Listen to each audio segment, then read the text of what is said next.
comme ça, on dirait que t'es le roi de la maison. Genre, t'es kingpin, toi. C'est lui qui commande dans la maison. Qu'est-ce que tu regardes? Ah bah oui, il y a des gens qui rentrent chez eux, hein. On peut continuer la vidéo? Je vous dérange pas trop, mon cher? Oui? Oui? Ok.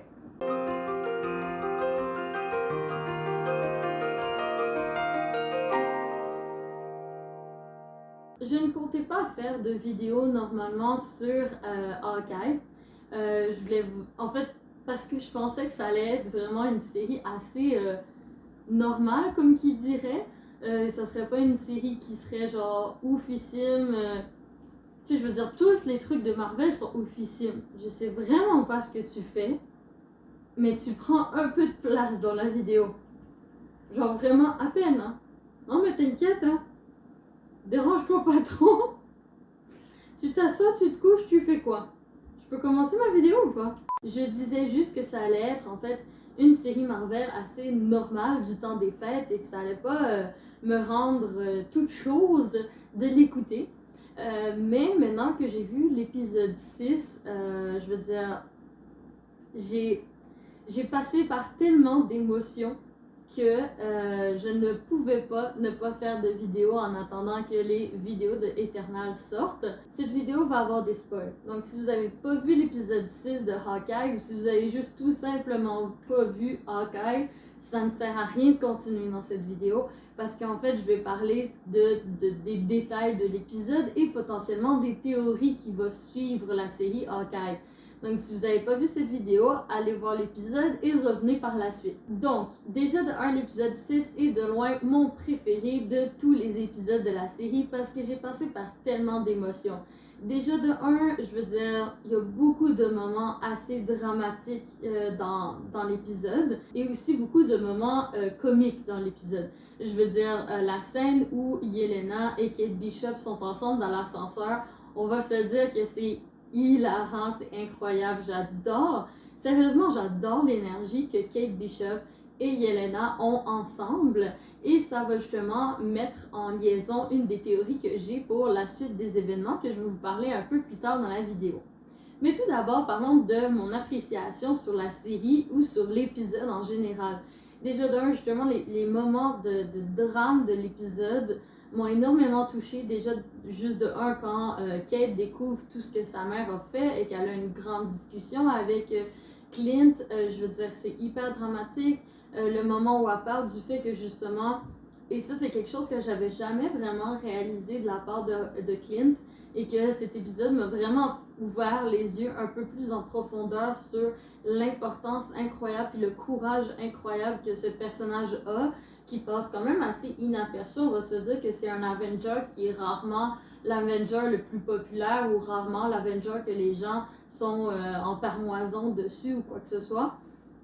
Mais la façon dont justement Kate mettait en face que lors des événements de New York, eh bien, Clint avait pas peur de battre tous ces aliens-là, les extraterrestres, etc.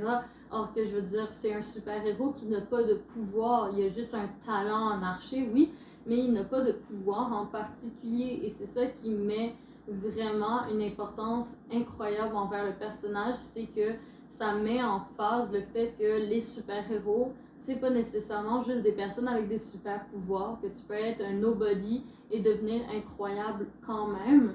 Donc ça, j'ai vraiment beaucoup apprécié cette façon de parler justement et cette mise à la page par rapport au personnage de Hawkeye et de la vision que Kate a eue de ce personnage quand elle était jeune. Donc ça m'a beaucoup touchée.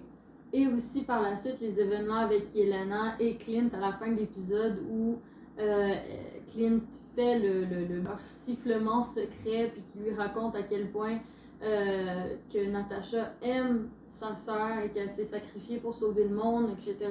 C'était vraiment très touchant. Donc ça aussi j'ai beaucoup apprécié. Et j'ai aussi beaucoup ri aussi dans les moments justement comiques. Et le fait qu'à la fin, ben justement, c'est comme même pendant l'épisode, Clint met l'emphase sur le fait que Kate s'est rendue sa partenaire. Il met même le costume mauve qui met un petit accent sur son costume des comics. Puis justement qu'à la fin, eh bien, il l'invite dans sa famille, elle l'intègre sa famille, etc. Puis, c'est ça. Donc, par la suite, pour les théories, j'en ai quand même plusieurs. La première, c'est déjà de un, je ne pense pas que Kingpin est mort.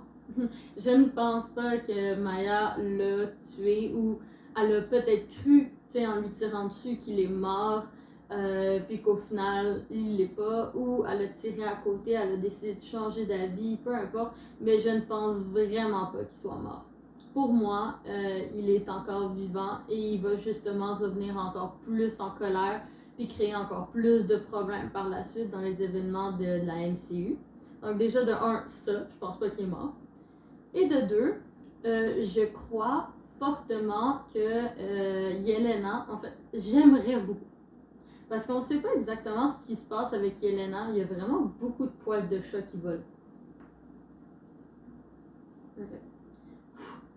J'espère que Yelena va faire équipe avec Kate Bishop en fait et qu'ils vont devenir le nouveau duo Hawkeye-Black Widow parce que sérieusement je trouve que leur énergie ensemble est vraiment incroyable puis qu'elle est vraiment intéressante parce que justement ils sont toutes les deux très drôles ensemble, ils travaillent bien ou quoi que ce soit, donc moi j'aimerais beaucoup que Kate et Yelena, maintenant que Yelena n'est probablement plus en colère contre Clint, etc., et qu'elle a réalisé certaines choses, qu'elle va peut-être devenir gentille, entre parenthèses, puis faire équipe avec Kate Bishop pour faire le nouveau duo Hawkeye-Black Widow, parce qu'on voit très bien que le sous-entendu que Clint a à la fin de l'épisode, c'est que le nom qu'il veut donner à Kate Bishop, c'est Hawkeye, et non pas un autre pseudonyme que Kate Bishop donne durant ses essais.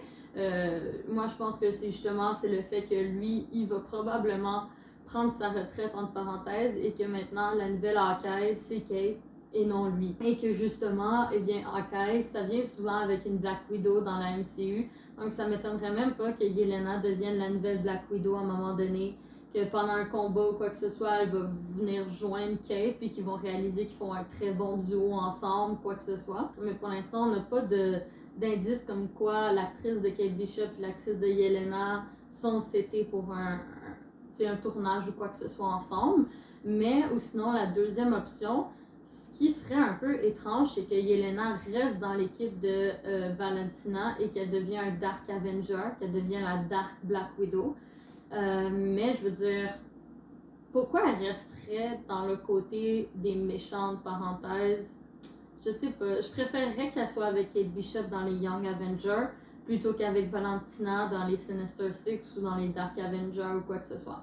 Mais après, on verra. On sait jamais qu'est-ce qui peut arriver. Et par la suite, ben, on a aussi beaucoup d'informations par rapport à la femme de Hawkeye. Je sais qu'il y en a beaucoup qui le savaient peut-être déjà, mais il y en a d'autres qui ne le savaient pas. Que justement, la fameuse Rolex que Hawkeye a récupérée, eh bien, c'est la Rolex de sa femme qui est en fait, on découvre que c'est une agente du SHIELD et plus précisément l'agente numéro 19. Et par rapport justement à cette agente, l'agente numéro 19, mais on a beaucoup de références dans Agent of SHIELD avec Bobby. Donc je sais pas si si on va faire une liaison avec la série ou si la MCU ne prendra pas en compte le canon qu'il y a dans Agent of SHIELD. Mais après, c'est justement, on découvre que cette montre appartenait à sa femme, qui est l'agent 19 du SHIELD. Donc, ça nous donne un peu plus d'indices sur comment potentiellement ils se sont rencontrés, etc. Puis c'est qui cette femme-là, nanana, parce qu'on n'avait pas non plus énormément d'informations, à part si tu faisais des recherches sur Internet, sur l'origine de sa femme, entre parenthèses, et à quel point elle prend très bien le fait que son mari, ça soit un super-héros qui risque sa vie à tous les jours. Globalement, grâce à l'épisode 6, j'ai beaucoup plus apprécié la série Hawkeye que ce que je pensais que j'allais l'apprécier. C'est une très bonne série du temps des fêtes aussi. C'est vraiment cute. C'est un mélange entre l'humour et le sérieux de la MCU. Et voilà. Donc, j'aimais beaucoup, beaucoup. Je sais pas ce que vous avez aimé de la série. Je sais pas si on va voir potentiellement Kingpin dans le sequel de Echo. Parce que je veux dire, tu sais, sa liaison avec Maya, etc. Puis potentiellement, tu sais, c'est elle qui le voit le dernier dans la série. Puis est-ce qu'on va avoir une suite aussi aux autres personnages de la série de Hawkeye? Est-ce qu'il va y avoir une saison 2 à Hawkeye?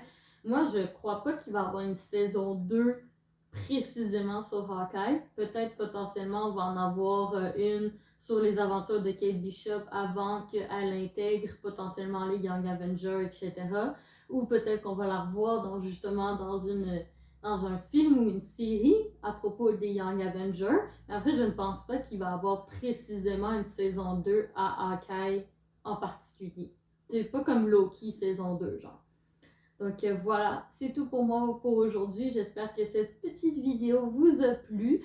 Si oui, eh bien, mettez un pouce en l'air et surtout dites-moi en commentaire ce que vous avez pensé de la série. Je vous dis à bientôt et surtout restez connectés pour avoir justement les notifications de la série des Eternals. Donc vous savez que je fais beaucoup de vidéos sur MCU versus mythologie. Donc n'hésitez surtout pas à mettre la petite cloche pour rester connecté et savoir quand est-ce que les vidéos d'Eternals vont sortir. Donc je vous fais à la prochaine et je vous fais des gros bisous du Québec. Hein les chats? Tu dis bye bye? Tu dis bye bye? Bye bye!